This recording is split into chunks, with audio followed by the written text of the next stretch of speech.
Yes ఇదే అంశం గురించి హిందూపూర్ నుంచి మా reporter Ismail phone in live లో సిద్ధంగా ఉన్నారు. ఎస్ గుడ్ మార్నింగ్ ఇస్మాయిల్, చెప్పండి అసలు రాజమండ్రి వద్ద జరిగిన పాల ఘటన తర్వాత అక్కడ పరిస్థితి ఇప్పుడు ఎలా ఉంది? గుడ్ మార్నింగ్ అండి. రాజమండ్రి లాలా చెరువు ప్రాంతంలో జరిగిన కల్తీ పాల ఘటన ప్రస్తుతం తీవ్ర కలకలం రేపుతుంది. ఇప్పటి వరకు 4 చనిపోయారు. చౌడేశ్వరి నగర్, స్వరూప్ నగర్ ప్రాంతాలలో చెందిన దాదాపు 12 మంది అస్వస్థతకు గురై ఆసుపత్రిలో చికిత్స పొందుతున్నారు.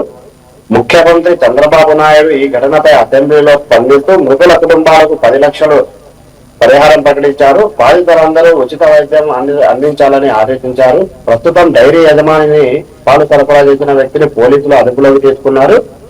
పాల నమూనాలను సేకరించి పరీక్షల నిమిత్తం హైదరాబాద్ లోని ల్యాబ్ కు పంపించారు. ప్రభావిత ప్రాంతంలో వైద్య ఆరోగ్య శాఖ అధికారులు ఇంటింటి సర్వే నిర్వహిస్తున్నారు. రైట్ ఇస్మాయిల్, చెప్పండి, ఇప్పుడు ప్రభుత్వం కఠిన చర్యలు తీసుకోకపోతే ఇది ప్రొలాంగ్ అవుతూనే ఉంటుంది, ఇలా సాగుతూనే ఉంటుంది. మీరు ఏమంటారు? అసలు ప్రభుత్వం నుంచి ఎటువంటి సహకారం అందించాలంటారు? ప్రభుత్వం అయితే ఇప్పటికే దీని మీద కఠినమైన చర్యలు తీసుకోవాలని ఆదేశించారు.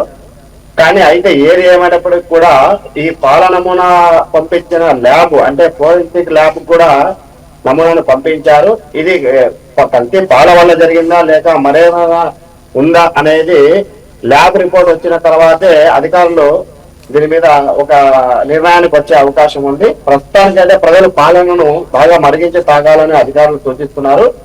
పరిస్థితి పూర్తిగా పర్యవేక్షణలో ఉందని అధికారులు చెబుతున్నారు. ఏది ఏమైనప్పటికీ పాల కల్తీనా మరి ఏమైనా అనేది ఫైనల్ రిపోర్ట్ వచ్చిన తర్వాతే అధికారులు అధికారికంగా తెలియడానికి సిద్ధంగా ఉన్నారు.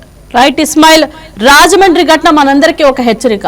పాలును కొనుక్కునేటప్పుడు ప్యాకెట్ ని చూడాలి, మరిగించాలి, డౌట్ ఉంటే ఫిర్యాదు చేయాలి. Yes, thank you for your updates Ismail.